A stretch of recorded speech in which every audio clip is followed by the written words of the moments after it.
नाज़रीन, आज फिर पाकिस्तान तहरीक इंसाफ के लोग इमरान खान साहब से मिलने की कोशिश करेंगे और आज जुमेरात का रोज़ है। लेकिन मुलाकात बहुत मुश्किल है क्योंकि पॉलिटिकल लोगों को मिलने की इजाज़त दी नहीं जाती। इमरान खान साहब की सिर्फ 2 बहनें उन्हें मिल पाती हैं, या कोई वकील थोड़ी देर के लिए मिल पाते हैं, या बैरिस्टर सैफ, इन्हें इजाज़त होती है कि ये चाहें तो इमरान खान साहब से मिल लें। नॉर्मली जो पॉलिटिशियंस हैं उनको इजाज़त नहीं होती। अली अमीन गंडापुर साहब शायद मिलना नहीं चाह रहे। देखें, बैरिस्टर सैफ अगर मिल लेता है तो फिर अली अमीन गंडापुर को क्यों नहीं मिलने दिया जाता? अली अमीन गंडापुर को बैरिस्टर साहब से, जो अली अमीन गंडापुर के अंडर काम करते हैं, उनसे पूछना चाहिए कि वो गिद्दर सिंगी बताओ जो आपको इमरान खान साहब से मिलवाती है और मुझे नहीं मिलवाती। तो मतलब साफ बात है कि अली अमीन गंडापुर साहब मिलना नहीं चाहते और बैरिस्टर सैफ के जरिए से इमरान खान साहब को पैगाम शैगाम भिजवा दिया जाता है जो भेजना होता है। बहरहाल मामला तो ये है कि अब दोबारा कोशिश की जाएगी और चीज़ें इस जगह पे हैं कि मुझे नहीं लगता कि मुलाकात होगी, और अगर हुई भी तो उसमें से कोई आउटकम आज के दिन में आएगा। पाकिस्तान तहरीक इंसाफ अपनी तहरीक का मोमेंटम बना रही है और साथ ही साथ जो तहरीक तहफ़्फ़ुज़ आईन पाकिस्तान है उसकी तश्कील नौ की गई है। उस हवाले से जो खबर मेरे पास है उसमें सलमान अकरम राजा साहब ने बड़ी इंपॉर्टेंट बातचीत भी की है। वहाँ पर जो दीगर लोग हैं उन्होंने भी बातचीत की। अब जो इसकी फॉर्मेशन है वो ये है कि महमूद खान अचकज़ई इसके चेयरमैन है तहरीक तहफ़्फ़ुज़ आईन पाकिस्तान के, अलामा राजा नासिर अब्बास वाइस चेयरमैन है, मुस्तफ़ा नवाज़ खोखर भी वाइस चेयरमैन है, अख्तर मेंगल साहब भी इसके वाइस चेयरमैन है, और जैन शाह वाइस चेयरमैन है इसके, और असद कैसर इसके जनरल सेक्रेटरी हैं, साहबजादा हामिद रजा इंफॉर्मेशन सेक्रेटरी हैं, अखूनज़ादा हुसैन जो हैं वो तर्जुमान है। पाकिस्तान तहरीक इंसाफ की जानिब से सबसे सीनियर ओहदा असद कैसर साहब के पास है।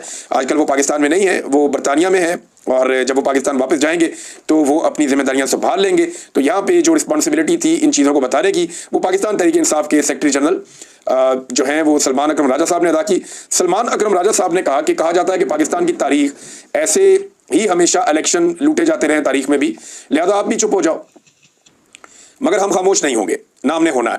हमने तारीख बदलनी है। पाकिस्तान के करोड़ों नौजवान इस तारीख को नहीं मानते कि 78 साल से इलेक्शन लूटे जा रहे हैं।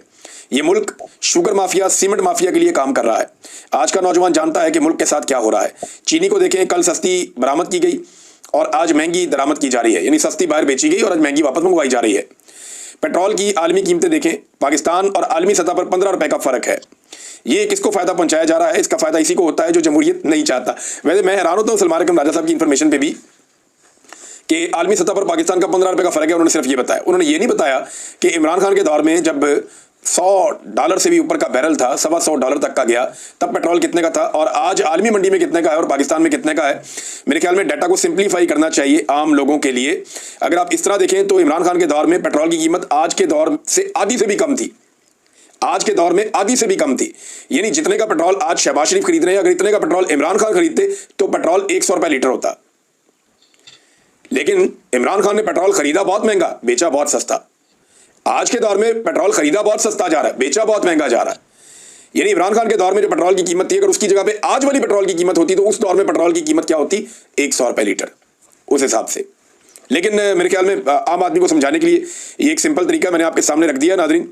अब एक और चीज़ मैं आपके साथ शेयर करना चाहता हूँ कि जो 9 मई के गवाह हैं वो भाग रहे हैं। 9 मई के गवाह भाग रहे हैं और वो कैसे भाग रहे हैं ये खबर आप देखिए। इससे पहले मैंने आपको बताया था कि वो पुलिस वाला जो मरकजी गवाह है इस सारे केस का, उसके बारे में पता चलता है कि वो उस दिन छुट्टी पर था और बाकायदा रोजनामचे के अंदर ये लिखा हुआ है SHO की जानिब से कि ये आदि मुजरिम है छुट्टियां करने का, जब तक SP के सामने पेश नहीं हो जाता तब तक इसको ड्यूटी पे नहीं आने देना, इसकी माफ़ी नहीं होनी। तो एक ऐसा पुलिस वाला जो आदि मुजरिम है छुट्टियां करने का, उसको आप दबाव डाल के कि तू तो मुअत्तल होने वाला, जो मर्जी काम उससे करवा ले, तो इन्होंने उसको ऐनी शाहिद बना दिया। अब गवाह आगे आगे भाग रहे हैं और जज पीछे पीछे। ये मैं एक खबर आपको दिखाता हूँ, ये एक वारंट गिरफ्तारी है और ये काबिल जमानत नाकाबिल जमानत है। काबिल जमानत को छोड़ दिया, नाकाबिल जमानत पे गुड लगाया जज साहब ने, और उन्होंने कहा जी नाकाबिल जमानत वारंट गिरफ्तारी है, तामील करवाए SHO थाना सरवर रोड, और आगे जो गवाह है उनका नाम लिखा हुआ है, और बंदरजा झेल गवाहान को गिरफ्तार करके मोरखा 7/17 को अदालत हाजा में पेश करें, यानी 17 जुलाई को अदालत में पेश करें, और अदम तामील वारंट मुतल्लिका SHO खुद पेश अदालत हों। यानी अगर वो तामील नहीं करवा सकता, वो पेश नहीं कर सकता गवाह को, तो फिर SHO खुद पेश हो अदालत में आके। गवाह भाग गए 9 मई के, जो बच गए वो 2 नंबर निकले। 9 मई का तो सारा बयानिया दबरदूस हो गया। सिर्फ अदालतों में जज ही घसीटते फिरते हैं 9 मई को कि कुछ ना कुछ करके, जितना उन पर दबाव है बेचारों पे, जजों पे, एस्टेब्लिशमेंट की जानिब से, वो बेचारे 9 मई को एक केसेस को पीट रहे हैं, लकीर पीटते जा रहे हैं, कभी घसीट के इधर ले जाते हैं, घसीट के उधर ले जाते हैं। जज भी बेचारे हाथ जोड़ के बैठे हुए कि इन केसों के पल्ले कख नहीं, हमें बंदे छोड़ने पड़ेंगे, फॉर गॉड सेक अदलिया की थोड़ी सी इज्जत रहने दें। लेकिन आपको पता है पूरा निजाम कैसे चल रहा है, जैसे चल रहा है ऊपर से लेके नीचे तक आवे का आवा ही बिगड़ा हुआ है। और जजों के हालात क्या है जरा ये आप देखिए, ये बड़ी इंटरेस्टिंग एक खबर है। ये देखें जजों के हालात क्या है। कोट लखपत जेल के अंदर ट्रायल हो रहा है, और ये शाकिर अवान साहब ने रिपोर्ट की, बड़े मजे की बात है। कोट लखपत जेल के अंदर ट्रायल हो रहा है, ट्रायल के दौरान बिजली चली जाती है, बिजली जाती है तो हबस हो जाता है, तो जज साहब बहुत गुस्से में आ जाते हैं और जज ने कहा कि जनरेटर लगाएं फौरी तौर पे, इतनी गर्मी है इस हबस के अंदर, कैसे हम ट्रायल करेंगे। जज ने इंतजामिया के ऊपर चढ़ाई कर दी, जनरेटर लगाओ, अदालत में बहुत गर्मी है। और ठीक 3 दिन पहले इसी अदालत के अंदर जो ट्रायल हो रहा था, तो यास्मीन राशिद ने और दीगर जो रहनुमा पाकिस्तान तहरीक इंसाफ के, उन्होंने इसी जज को तहरीरी दरखास्त दी थी कि कई कई घंटे लोड शेडिंग हो रही है हमारे सेल्स के अंदर। हालांकि जेलों के अंदर डबल बिजली के कनेक्शन होते हैं, जेलों में लोड शेडिंग नहीं होती, ये मैं जानता हूं अच्छी तरह। ये नवाज शरीफ भी अंदर रहे, जरदारी भी अंदर रहे, बाकी लोग भी रहे, उन्होंने लोड शेडिंग की शिकायत नहीं की। ये पीटीआई वालों के ऊपर खास कर्म किया जाता है कि लोड शेडिंग भी कर देते हैं। उन्होंने कहा जेल ट्रायल के दौरान डॉक्टर यास्मीन राशिद समेत दीगर रहनुमाओं ने जज को तहरीरी दरखास्त दी थी कि कई कई घंटे लोड शेडिंग की जाती है, सांस लेने का मसला बन जाता है, हम बुजुर्ग लोग हैं, गर्मी के बायस बहुत परेशानी होती है। तो जज ने आज तक उस दरखास्त पर कोई अमल दरामद नहीं करवाया और अपनी अदालत के अंदर थोड़ी सी लाइट चली गई तो उन्होंने कहा लगाओ जनरेटर, इतनी गर्मी में कैसे हम काम करेंगे। तो अदालत के अंदर तो ज्यादा दिन ये चल रहा है। ऐसी अदालतें कैसे इंसाफ देंगी जो सिर्फ अपने लिए सोचती हैं और आम आदमी के लिए नहीं सोचती। नाज़रीन, सज्जाद बरकी साहब के हवाले से, ये इमरान खान साहब के अजीज हैं और अमेरिका के अंदर मौजूद हैं, पाकिस्तान तहरीक इंसाफ के हवाले से काम भी करते हैं। और मोहम्मद जुबैर साहब ने एक बड़ी खबर दी है, ये आजकल कनाडा में मौजूद हैं, इन पर भी पाकिस्तान में ज़मीन तंग की गई। तो जुबैर अली खान साहब जो हैं ये इस वक्त कनाडा में है। तो इन्होंने पहले ये खबर दी थी, खबर के बारे में तो मुझे आइडिया था, मैंने आपको पहले भी बता दिया था कि पाकिस्तान तहरीक इंसाफ ने खुद कोशिश की कि किसी तरह से जो जुल्फी बुखारी साहब ने बात की है कांग्रेस में, अमेरिकी कांग्रेस में ह्यूमन राइट्स के हवाले से इमरान खान साहब को लेकर, वो बात जुल्फी बुखारी साहब ना कर सकें। और तहरीक इंसाफ ने उसकी एक तहरीरी कोशिश भी की है।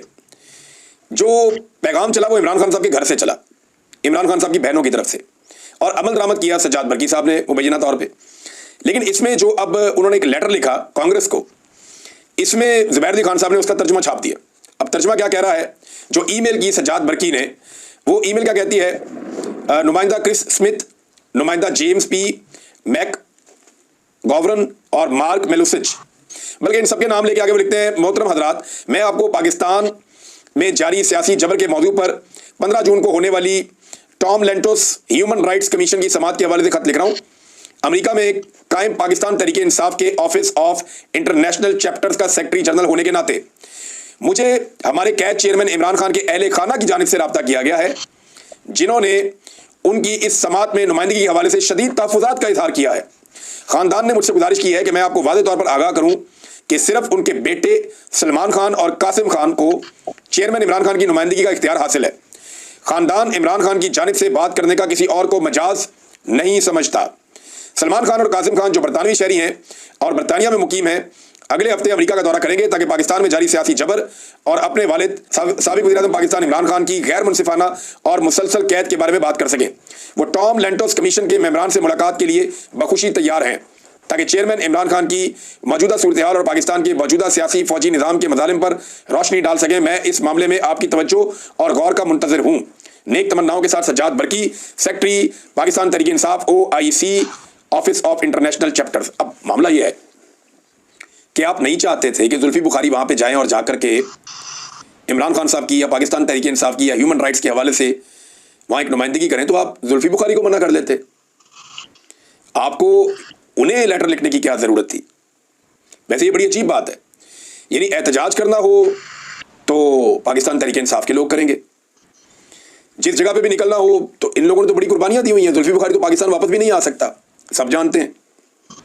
और ये भी सब जानते हैं कि कासिम सूरी भी पाकिस्तान वापस नहीं आ सकता इस वक्त, और मुराद सईद भी मंजिल आम पे नहीं आ सकता। और ये सारे लोग कीमत चुका रहे हैं इमरान खान से वफादारी की, और तो कोई जरूरत नहीं, और तो कोई चीज़ नहीं है। इनके तो मामला सीधे हो सकते हैं अगर ये इमरान खान के साथ वफादारी ना करें। तो ऐसे लोगों के ऊपर इस तरह के शकूक व शुबहात का इजहार करना मेरी समझ से बाहर है। हाँ, एक बात मुझे समझ आती है कि जुल्फी बुखारी के क्योंकि अच्छे ताल्लुकात हैं बुशरा बीबी से, और वैसे ही ये बात हर तरफ फैली रहती है कि शायद इनके अलीमा खान और बुशरा बीबी के अच्छे ताल्लुकात नहीं है। उधर बुशरा बीबी की जो बहन है वो भी इमरान खान की बहनों पे तनकीद करती रहती हैं। तो ये एक टसल तो चले ये रहती है, वैसे ये खानदानी मसला ही ऐसा होता है। लेकिन क्या इस बुनियाद के ऊपर एक इमरान खान के ऐसे साथी को जिसने कीमत चुकाई है, तकलीफ उठाई है, उसे आप टारगेट कर सकते हैं कि इसको ना सुने, इमरान खान के बेटे आएंगे उनको सुन लें। ये बात आपस में तय की जा सकती थी। ये तो इमरान खान साहब के मुकदमे को खराब और कमजोर करने के मुतरादिफ इसको समझा जाना चाहिए। बहरहाल इस हवाले से मेरे पास और खबरें भी हैं इससे जुड़ी हुई, और बड़ी इंपॉर्टेंट खबरें हैं, मैं आपको आने वाले दिनों में वो भी बताऊंगा। लेकिन अभी बलूचिस्तान के जो हमारे शहरी हैं उनके साथ बड़ी ज्यादती हो रही है। एक तरफ बलोच अपने प्यारों के लिए इस्लामाबाद में आ गए, वहां बारिश हो रही थी, उनको उन्होंने तंबू लगाने तक की इजाजत नहीं दी इंतजामिया ने। आप अंदाजा करें, वहां बहनें, बेटियां और बुजुर्ग खड़े थे और वो बारिश में भीग रहे थे। इस्लामाबाद में मैं दाद देना चाहूँगा हमारे उन सहाफ़ी साथियों को जो वहाँ पे गए, और जो बलूच एहतजाज करने के लिए लोग वहाँ पे मौजूद थे, लवाहिकीन अपने प्यारों को ढूंढते हुए, वो उनके साथ जाकर इस मुश्किल वक्त में खड़े हुए। ख़ास तौर पे मैं स्पेशली जो शीरी मज़ारी साहिबा की साहबजादी हैं, और एक बहुत बड़ा नाम है मेरी नज़र में, एक छोटी सी उम्र में उन्होंने बड़ा मुकाम पैदा किया, पाकिस्तानियों के दिल में भी मुकाम पैदा किया, इंसानी हकूक़ के लिए वो खड़ी होती हैं, ईमान मज़ारी साहिबा, वो वहाँ पे मौजूद थी। फिर महमूद खान अचकज़ई साहब वहाँ पे गए, फिर अल्लामा राजा नासिर अब्बास साहब वहाँ पे गए, फिर मुस्तफ़ा नवाज़ खोकर साहब वहाँ पे गए। पाकिस्तान तहरीक इंसाफ को भी अपना वफद वहाँ पे भेजना चाहिए, उनके पास, उनके साथ बैठना चाहिए, उनके साथ बात करनी चाहिए। असद तूर साहब को मैंने वहाँ पे देखा, दीगर सहाफ़ियों को बहुत सारे मैंने और भी वहाँ पे देखे, सबके मैं यहाँ पे किस किस के मैं नाम लूँ, इन सब लोगों का बहुत शुक्रिया। लेकिन इंतज़ामिया की आप देखें हटदर्मी कि वो उन्हें बारिश में भिगो रही है, वो बारिश में बेचारे भीगते जा रहे हैं और खुले आसमान के नीचे खड़े हैं। वो सिर्फ वहाँ पे क्या चाहते हैं, वो ये चाहते हैं कि यहाँ पे तंबू लगाने दें, और इंतज़ामिया कह रही है जी परमिशन लेकर आओ, नहीं तो प्रेस क्लब के अंदर घुस जाओ, नहीं तो ये कर देंगे। उनको धमकाया जा रहा है। 2023 में जब वो सर्दियों में आए थे तब उन्हें कितना मारा गया था, कितना टॉर्चर किया गया था, उनके ऊपर वाटर कैनन का इस्तेमाल किया गया था, बहनों और बेटियों के ऊपर, रात के आखिरी पहर में। तो ये बड़ी तकलीफदेह चीज़ें हैं जो हम देख रहे हैं। लेकिन लोग अपने प्यारों के लिए इस्लामाबाद में आ गए हैं और वो प्रेस क्लब के बाहर बैठकर एहतजाज कर रहे हैं। बलूचिस्तान इस वक्त जल रहा है, जगह जगह पे फायरिंग के वाक़यात होते हैं। जो साबरी कवाल एक फैमिली है, उनके एक रुकन है, उनका नाम मेरे जहन से निकल गया, वो बेचारे खड़े होकर कह रहे थे कि हमारी बस के ऊपर फायरिंग कर दी, 3 लोग जो हैं वो जाँ बहक हो गए, 5 जख्मी हो गए। हमारा क्या कसूर है, हम तो फनकार लोग हैं, हम तो जा रहे थे कवाली करने के लिए, हमें तो बुलाया गया था एक प्रोग्राम के लिए। तो उनके साथ बड़ी ज्यादती हुई, वो बेचारे रो रहे थे, बहुत परेशान थे, बैन कर रहे थे, अपने प्यारों की लाशें उनकी वहाँ पड़ी हुई थी। जगह जगह पे बलूचिस्तान में जो है वो कत्ल गारतगिरी हो रही है, कोई सड़क महफूज नहीं है, कोई बड़ी शाहरा महफूज नहीं है, बहुत सारी जगहों पे रेट ऑफ द गवर्नमेंट खत्म हो गई है। और गवर्नमेंट की हालत आप देखिए कि ऐन उसी वक्त में वज़ीर आला बलूचिस्तान की एक वीडियो वायरल होती है बरतानिया से, जिसमें वो एक गाड़ी चला रहा है सड़क पे, क्योंकि राइट हैंड गाड़ी जो है वो बरतानिया में ही चलती है, यहाँ पे यूरोप में, और वो राइट हैंड गाड़ी चला रहा है बरतानिया की सड़कों पर। उसके बच्चे वहाँ पे पढ़ते हैं, वहाँ रहते हैं, तो वो वहाँ पे घूम रहा है, गाड़ी चला रहा है और गाने गा रहा है, और गाने गाने की वीडियो उसकी वायरल हो गई है।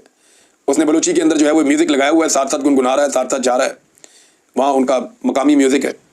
लेकिन मैं हैरान होता हूँ कि इन लोगों को शर्म ही नहीं है कि कैसे लोगों को लाकर मुसल्लत कर दिया इस कौम के ऊपर, कैसे कैसे नमूने मुसल्लत कर दिए, बेड़ा गर्क करके रख दिया पाकिस्तान की एडमिनिस्ट्रेशन का।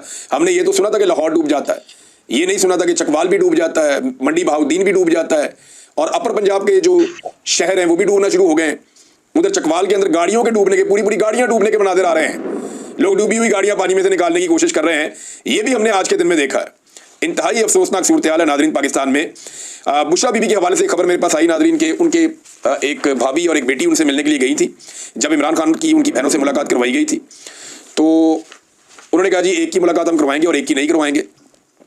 फिर बुशरा बीबी से किसी की भी मुलाकात नहीं करवाई गई। जो सामान ये लोग साथ लेकर आए थे, खाने पीने का और दीगर चीज़ें, कपड़े वगैरह, वो भी बुशरा बीबी को नहीं भेजा गया। अगले दिन इन्होंने सामान भिजवाया, बुध वाले दिन, फिर भी वो सामान नहीं भेजा गया, और लगातार बुशरा बीबी को जो है वो परेशान किया जा रहा है, और उनकी मुलाकात भी नहीं करवाई जा रही। जबकि इमरान खान साहब ने कहा कि फील्ड मार्शल आसिम मुनीर साहब को ज़ाती तौर पे गुस्सा है बुशरा बीबी को लेकर। अब नाज़रीन आ जाए उस बड़ी खबर की तरफ जो मैं आपको देना चाह रहा था, और ये मैंने थोड़े दिन पहले एक ब्रेकिंग न्यूज़ दी थी, और ये खबर हमने ब्रेक की थी इस चैनल पे कि पाकिस्तान के अंदर जो नॉन कस्टम गाड़ियाँ हैं उनकी गैर कानूनी तरीके से फेक रजिस्ट्रेशन की जा रही है, और गाड़ियों को कानूनी बनाकर बेचा जा रहा है, और गवर्नमेंट को 1 टके का टैक्स नहीं आ रहा। अब जब हमने ये काम किया तो उसके बाद हुकूमत मुतहर्रिक हो गई, 27 लोग गिरफ्तार हुए, 2 डीसीज उन्हें सस्पेंड कर दिया गया, उनके नाम ECL में भी डाल दिए गए। लेकिन ये सारी हो रही है ज्यादती। अब मैं आपको बताता हूं कि 5 IDs हैं जिनको मिसयूज किया गया, वो भी हमने पकड़ ली है, मैं आपको थोड़े दिनों में दूंगा। एक मरियम जमीला साहिबा है DC कस्टम, इनके साथ भी बड़ी ज्यादती की गई है।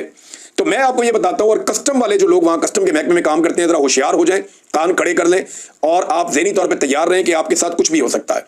उसकी वजह अब मैं बताने वाला हूं कि कस्टम के अफसरान का किसी किस्म का कोई कसूर नहीं है। मैंने पहले भी कहा था कि इनकी IDs किसी और ने इस्तेमाल की हैं, इन्होंने अपनी IDs खुद इस्तेमाल नहीं की।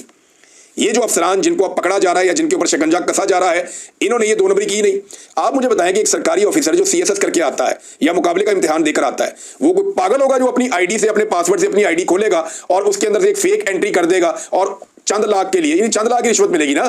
गवर्नमेंट को तो नुकसान करोड़ों में होता है, लेकिन अफसर को तो चंद लाख मिलते हैं, तो चंद लाख के लिए अपनी सारी की सारी नौकरी और अपना करियर दांव पे लगा देगा, जबकि कमाने के इससे बहुत आसान तरीके उसके पास हैं। तो ऐसा सबूत कोई भी नहीं छोड़ता, ये सबूत कोई नहीं छोड़ता कि अपनी आईडी इस्तेमाल करते हुए उसके अंदर फेक एंट्रियां कर दे। ये कोई भी नहीं करता। ये फेक एंट्रियां कैसे हुई, ये है सबसे बड़ा सवाल, और इसका जवाब मैं आपको अब देने लगा। ये जितनी भी आईडीज बनी हुई है ना, इनके पासवर्ड उन्हीं के पास होते हैं जिनकी अपनी आईडी होती है, लेकिन इस पासवर्ड के अंदर इनके अलावा कोई और भी जा सकता है, और वो जा सकता है डेटाबेस के अंदर जो सिस्टम में लोग बैठे हुए हैं वो जा सकते हैं, या जो डेटाबेस एडमिनिस्ट्रेटर है वो ये कर सकता है। और डेटाबेस कहां पे है, तो मैं आपको ये बताता हूं कि इस चोरी की वारदात के पीछे कस्टम के अंदर बैठे हुए लोगों से ज्यादा पाकिस्तान सिंगल विंडो में बैठे हुए लोगों का हाथ है। पाकिस्तान सिंगल विंडो, PSW, अगर आप इसको गूगल करेंगे तो आपके सामने बाकायदा खुल जाएगा कि पाकिस्तान सिंगल विंडो क्या है।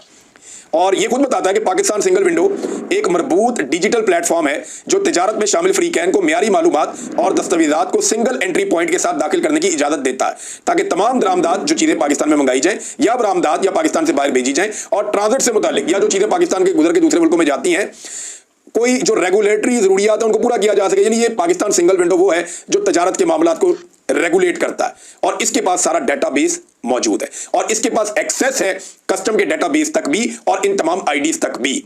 अब इन आईडीज को इस्तेमाल किसने किया, इसका पता कैसे चलेगा, तो मैं आपको बताता हूं 2 चीजें। एक चीज होती है जंप सर्वर और दूसरी चीज होती है एक्स फॉरवर्डर।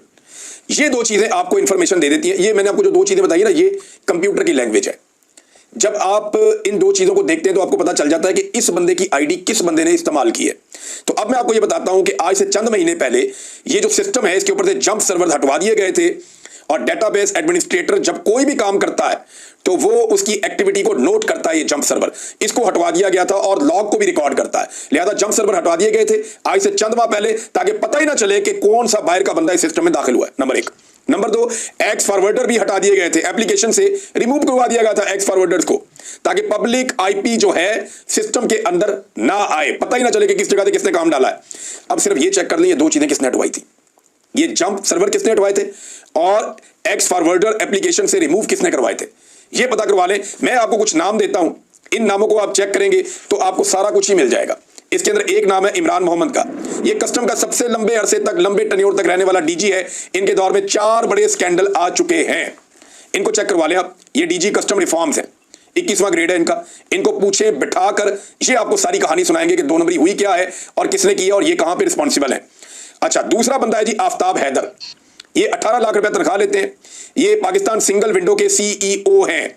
और तीसरा बंदा है जनाब नवीद मेमन, इनकी जो तनख्वाह है, जो अलाउंस इनको मिलता है वो 7.5 लाख है, 19वें ग्रेड की तनख्वाह भी ये लेते हैं, और TADS इन लोगों को अलग से मिलते हैं। अब ये जो बंदे हैं, इन 2 लोगों ने, आफ्ताब हैदर ने और नवीद मेमन ने मिलकर 12 लोगों की एक टीम भर्ती की है, और ये सारी टीम ये IT से रिलेटेड टीम है, और इन लोगों के पास ये इख्तियार होता है कि ये घुस सकते हैं डिफरेंट आईडीज के अंदर, और यहीं से ये कार्रवाई मेरी इतला के मुताबिक हुई है। अगर किसी ने इंक्वायरी करनी है तो यहां जाके इंक्वायरी करें जहां मैंने आपको सारी इंफॉर्मेशन दे दी है। इसमें 2 लोग और हैं, उनको जरूर इन्वेस्टिगेट किया जाए, उनसे पूछा जाए, आपको बहुत कुछ मिलेगा। एक अरशद हुसैन साहब हैं जो हेड ऑफ ऑपरेशंस हैं, और एक अजीम अफजल साहब हैं जो चीफ टेक्निकल ऑफिसर हैं इसी कंपनी में, PSW में, पाकिस्तान सिंगल विंडो में। तो ये जो लोग हैं, यहां पे कार्रवाई हुई है। मजीद क्या कार्रवाई हुई है वो मैं आपको आने वाले दिनों में बताने लगा हूं, और वो कार्रवाई इस कार्रवाई से भी ज्यादा बड़ी है। ये नहीं बचते अब, इनके बारे में इतने सबूत है मेरे पास, इतनी सारी चीजें हैं। मैं इन लोगों के बारे में कोई फैसला नहीं सुना रहा, इसमें मैं सिर्फ ये कह रहा हूं हुकूमत इस पे इन्वेस्टिगेट करे। अगर इसमें कुछ ना मिले ना तो फिर मैं जिम्मेदार हूंगा। इसको इन्वेस्टिगेट करें। जैसे मैंने पहले बताया था कि ये गाड़ियां पकड़ी जाएंगी, पकड़ी गई ना, मैंने कहा था सिस्टम का गैर कानूनी इस्तेमाल हुआ है ना, साबित हो रहा है ना। अब मैं आपको बता रहा हूं, आप इन लोगों की इन्वेस्टिगेशन करें, आपको चोर कस्टम में नहीं मिलेगा, पाकिस्तान सिंगल विंडो के अंदर आपको चोर मिलेगा इस सारे मामले का, जो मुझे समझ आ रही है अब तक। और अभी कुछ और चीजें भी मैं आपको बताता हूं। अभी इसमें 5 इंटरपास लोग हैं, इंटरपास, जिन्हें 2-2 लाख के ऊपर भर्ती किया हुआ है पाकिस्तान सिंगल विंडो में ऑपरेशंस के अंदर। और भी बहुत सारी चीजें हैं। कराची के अंदर जो सर्वर पड़ा हुआ है ना कस्टम्स का, उसे एक जगह से दूसरी जगह मुंतकिल करने का प्लान भी बना लिया गया है। पाकिस्तान में एक सुई से लेके एक जहाज तक भी आता है ना, उसका रिकॉर्ड उसके अंदर है। आप सोच नहीं सकते कि कितनी बड़ी कार्रवाई होने जा रही है। बस सिर्फ इसको भी यहां तक देखें, आहिस्ता आहिस्ता मैं बताऊंगा पाकिस्तान के सिस्टम को, पाकिस्तान के निजाम को। अगर आप वाकई चोरी पकड़ना चाहते हैं तो ये चोरी पकड़े, आपको बड़ा मजा आएगा।